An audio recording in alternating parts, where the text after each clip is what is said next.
Semoga tepuk tangan ingkang meriah Bapak Ibu. Matur bingit panuwun. Alhamdulillah rabbil alamin. Dumateng Bapak Wali Kota Mali wonten papan sangawit. Dumateng para sagung pandhemen Ngarep Wacoksa mekaten menggah seremoni ing timan dalu punika salajengipun dumateng Ki Rudi Gareng Kapurih anggelam wujudipun pagelaran wayang kulit sedalu natas kanthi lakon inggih menika pepajar Pringgondani. Bun rahayu walafikum. Wassalamualaikum warahmatullahi wabarakatuh. Sugeng Ha Mirsani Dun Rahayu.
bahwa kabeh saking daya pangamuk ing Narendra negara Giling Wesi. Prabu Kala Pracana yang patih Sri Pulandra ing negara Semana edaran keperanan lawan widodari kaendran ingkang sesile Sang Dewi Supraba. Anggon japani Sang Prabu Kala Pracana momen kepengin rebut Gusti katresnan lan pepujane ati golek senenge dhewe ngrusak kahyangan Surawaya wauta geger wayang pawuyungan ing kahyangan Surawaya Dewa Kompang ya wados jago Tetela putra Pringgondani Atmadani Sang Dewi Arimbi lan Raden Werkudara ingkang maksih jabang bayi kagembleng ing Kawacandra dimuka Talpur lawan Gato lan Kaca-kaca dadi jagoning dewa.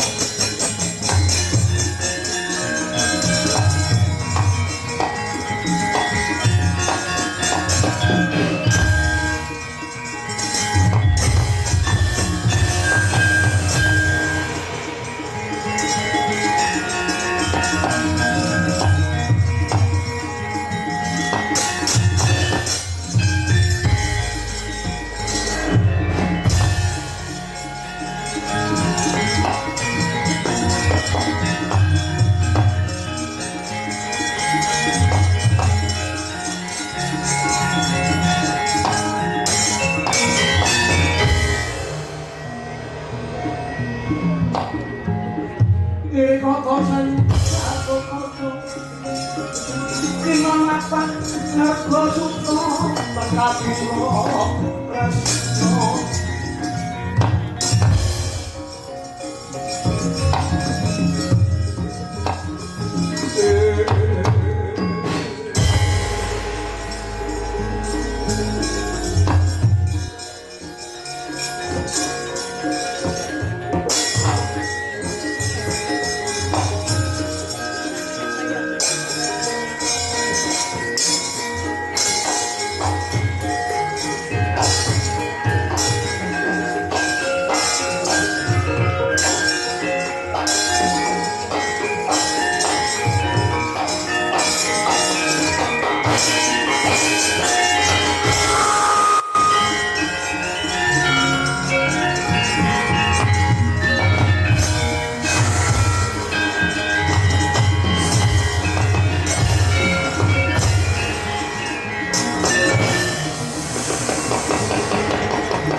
sawuse para dewa goro karo Sekipu Tantra gelem ngulungke Dewi Supraba marang Ratu Gustiku Prabu Walapracana.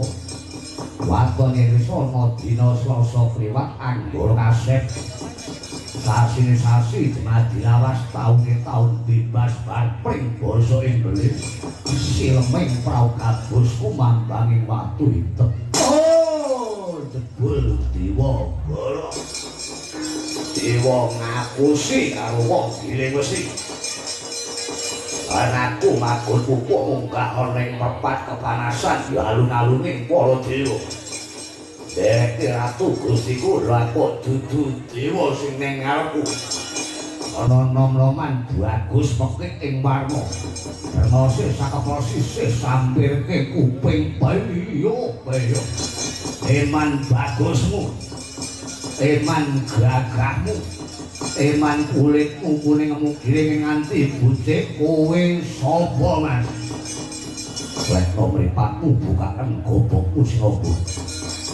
Kowe wong para murka wani nganggo gawe katentremaning kajiwangan Suralaya. Unjak marang panguwasaning dewa. Ora kok jeneng para dewa kalah karo titah-titah kowe dangkring aku. Aing lapor nyoto aku minangka dadi jagoning dewa. Aranku Gatotkaca jagoning dewa.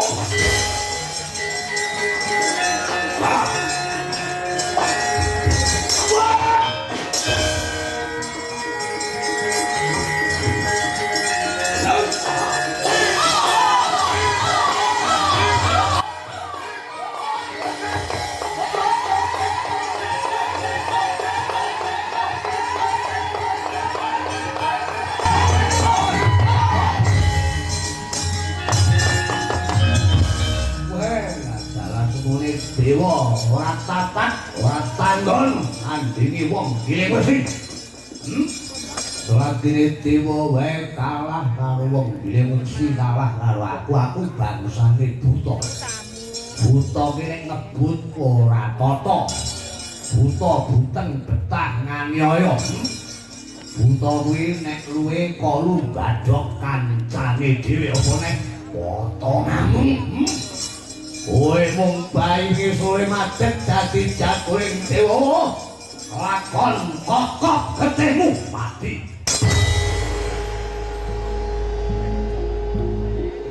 Ya kuwi ini perang kowe iku.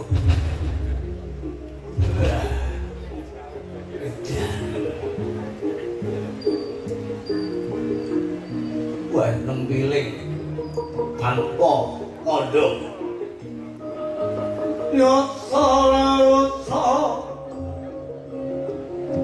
Reno pangin jambo Ngabah kepani patolo Pati maju perawani winggato Ojo kan gunung kandang gunung Totok no kanti dayan Iki sing digolo-golo bisa madangake Kandiwangan Suralaya Gatotkaca aranku. Ya.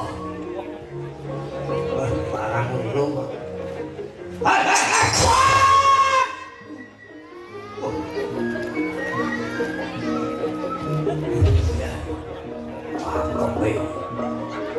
Anggenmu ra semangat, Go.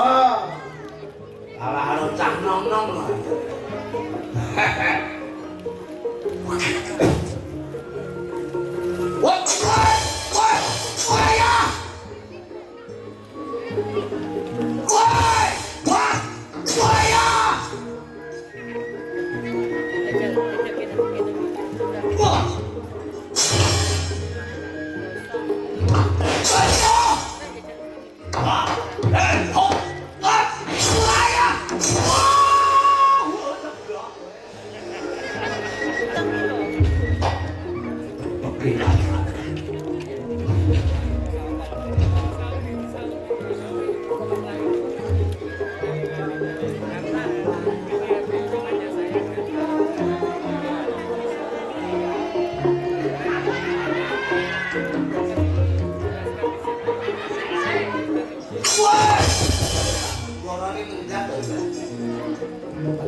kaya sakit benda.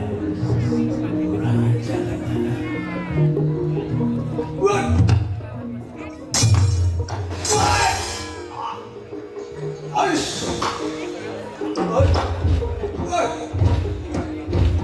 Wah! Ah!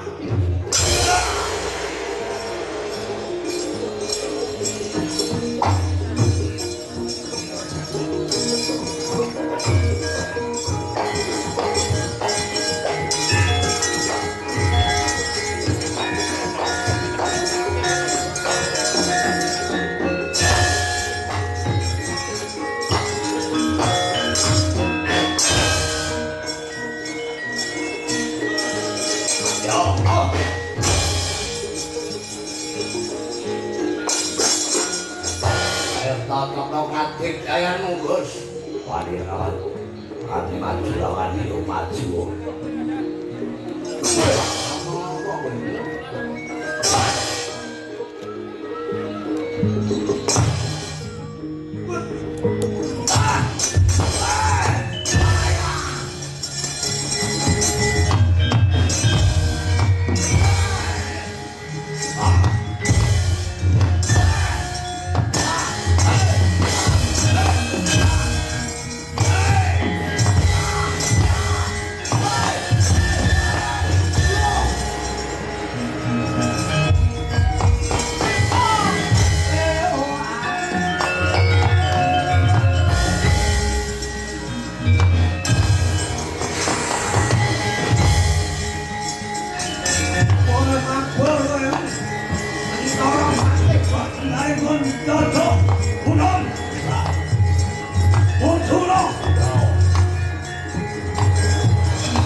Gambira marangan Isis yung metu Prabowo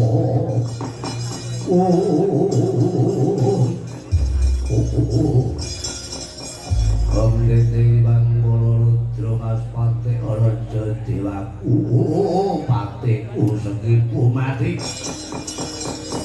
Adwadol saka negaraku ing negara bileng wesi mungkane kayuwanan Suraya njaluk Dewi Supraba jebul dewa golombaran aku munggah kayangan dewa siaga jago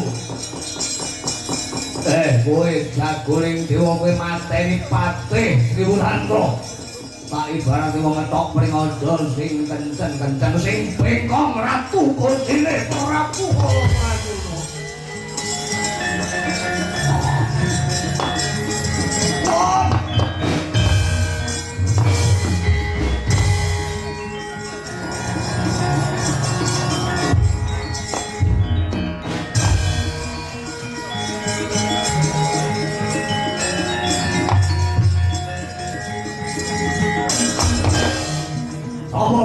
Raden Kanokoco jagoning dewa Kaya seneng dadi jagoning dewa.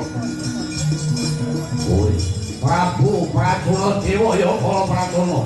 Kowe sing danan widodari dasar keponyana.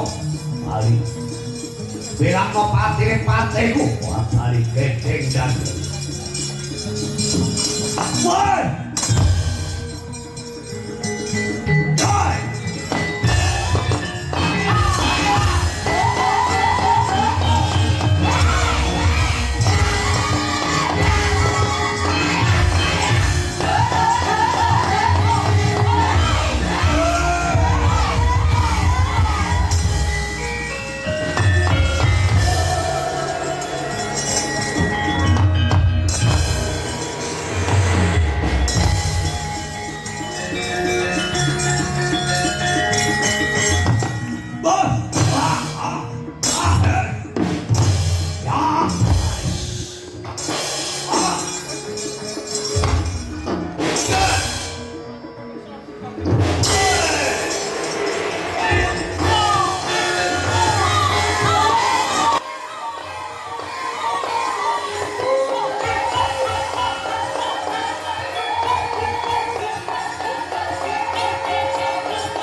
pustakane Sang Kula Pracuna dening Raden Gatotkaca.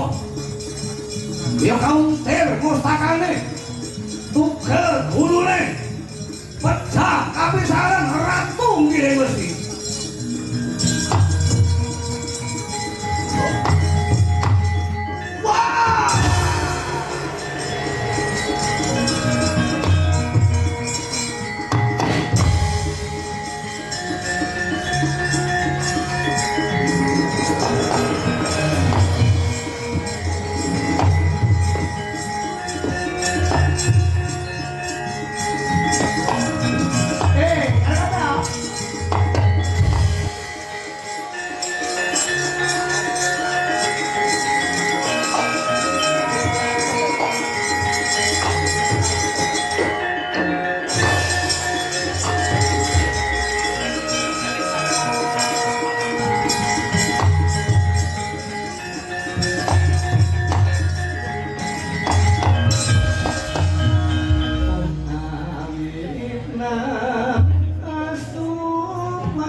kinon mapat ego suto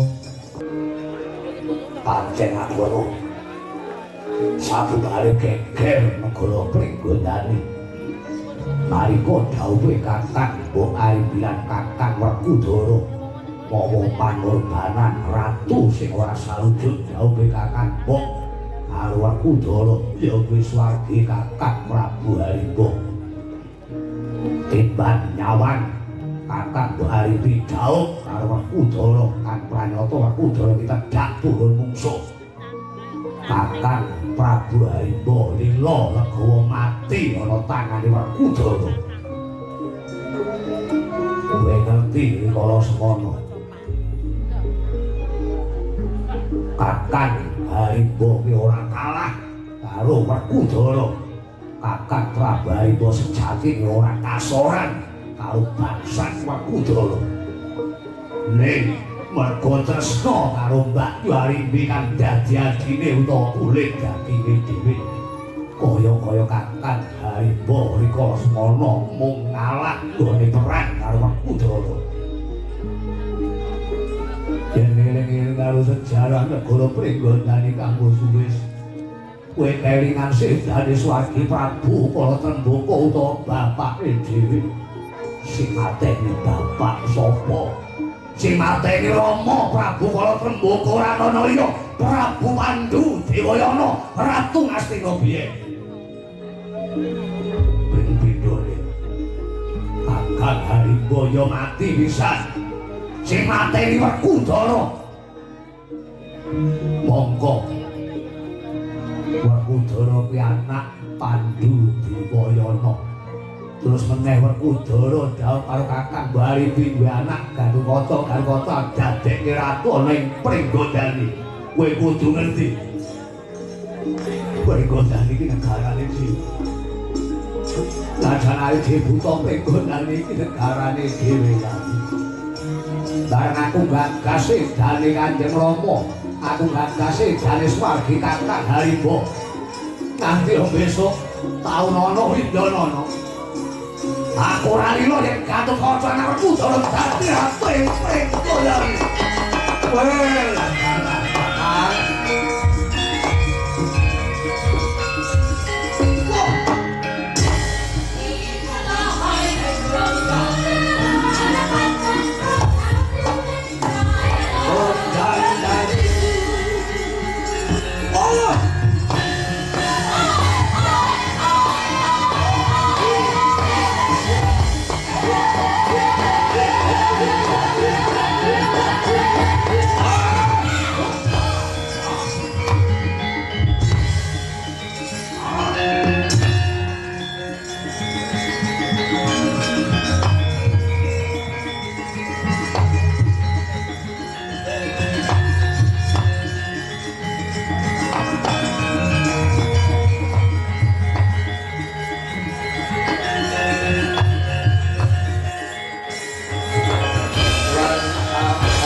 sesunggar lindu bumi konjeng kumarudo guntur retno kumokan solon titi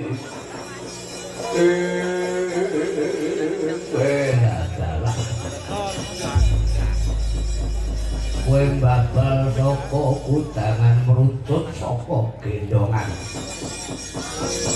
kowe nerak tatanan Kakang Jodonento dasarmu kowe mastane aku nerak tatanan iki wis kawit sago yen Garwaca dadi ratu kowe bakal dadi patih kowe biyen jaman aku isih cilik urung ngerti marang bener lan lupute aku Gatotkaca kae wong suci aku Gatotkaca kae dikudan-kudan Pandhawa lan Kakang Mbok Arimbi dadi ratu ana negara Pringgondani bisa madhake jagat Pringgondani ning aku ora bakal sarujuk Gatotkaca iso dadi ratu ning kudu nganggo tumbal ugele gulune Brajadenta kowe yen ngono kowe saling mungsuh iki musuhmu dudu Gatotkaca Nanging kowe karo aku padha. Aku kanca kuwi sak ora-orane ponakane dhewe. Kuwi anake Kakang Mbok Arifi. Apa ponakane dhewe? Ning ragane Gatotkaca keneng gedhe Werkudara. Iki sing aku ora trima. Gelem ora gelem penggo dani tak jaluk. Gelem ora gelem penggo dani aku sing duwe. Dudu Gatotkaca sing dadi ratu nanging Brajalenta. Ari. Wes pada geger karo dulure dhewe sing punjer.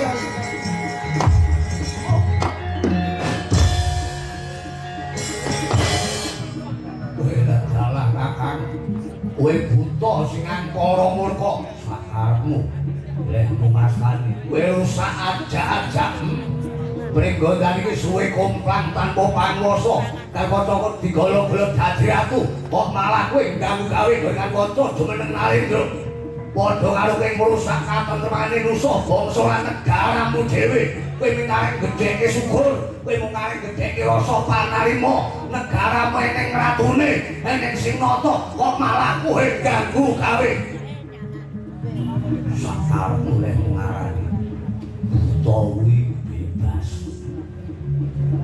arep mangan dulurku dhewe ora apa-apa.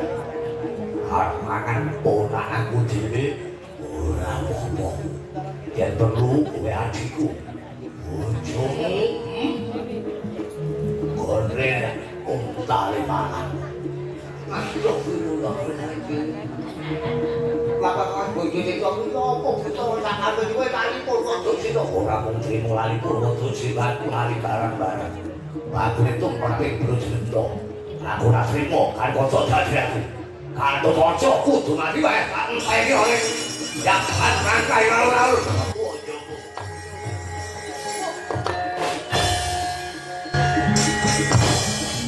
Kakak wae. Kakak wae iki kuwi.